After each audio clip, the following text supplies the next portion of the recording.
We often think of dreams as purely visual, but emotion is the invisible director behind so many of our inner images. If you've ever woken from a dream that left you in a particular mood, scared, joyful, or sad, even if the dream storyline made little sense, that's a clue. The feeling or vision behind a dream is a key to understanding it. There's a saying from Jungian psychology, attributed to analyst Marie-Louise von Franz, that captures this well. The brain abstracts feelings into images. In other words, our minds take raw emotion and convert them into symbolic imagery from our inner experiences. A dream is often like a movie of your emotions. If you go to bed worried about something, your anxiety might not appear as the word worry on a screen. Instead, you might dream of giving a speech in front of a large crowd, or doing that in your birthday suit. It's a classic fear symbol. Or missing an important flight. The brain has taken that worry and dramatized it into a picture story that conveys feeling. If you're grieving a loss, you might dream of searching for something or seeing the person that you lost alive again, expressing yearnings and sorrow visually. Psychologists point out that dream content often reflects the dreamer's underlying emotional conflicts, just in a coded way. The images are like mirrors going on what's inside emotionally. In fact, one chapter of research is literally titled Relating Dream Imagery to Dreamers' Underlying Emotion, because studies find strong links between central images of a dream and the dreamer's emotional state or personality traits. Dreams speak the language of the subconscious, which is largely emotion and metaphor.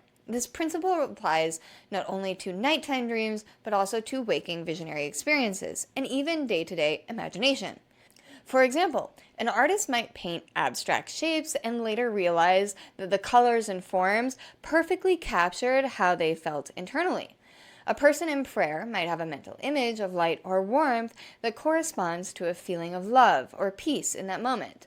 Our brain-mind system is inherently symbolic. It often processes feelings by generating images. One therapist quipped that if our logical mind spoke in prose, then our emotional mind speaks in poetry and pictures. Understanding this can deepen how we interpret our vision.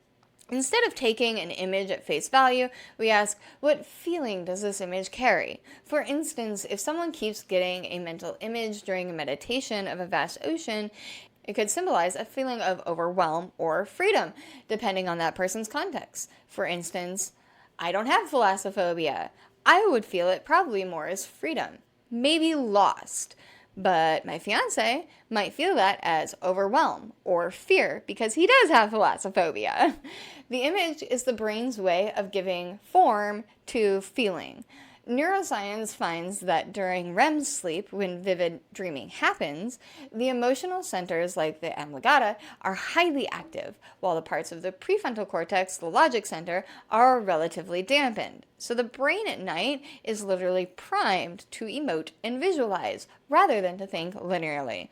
So this leads to dreams that can be emotionally intense and visually striking, and sometimes bizarre in their sequence. The story is coming from your emotional memory regions mixing with your visual cortex activity.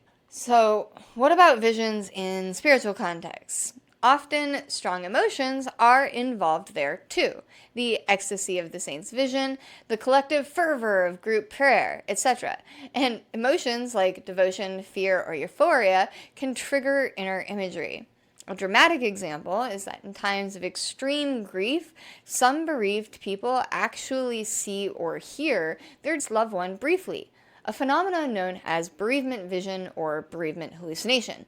Studies show that these are surprisingly common. About 1/3 of elderly widows and widowers report seeing or speaking to their late spouse at least one time in their grief.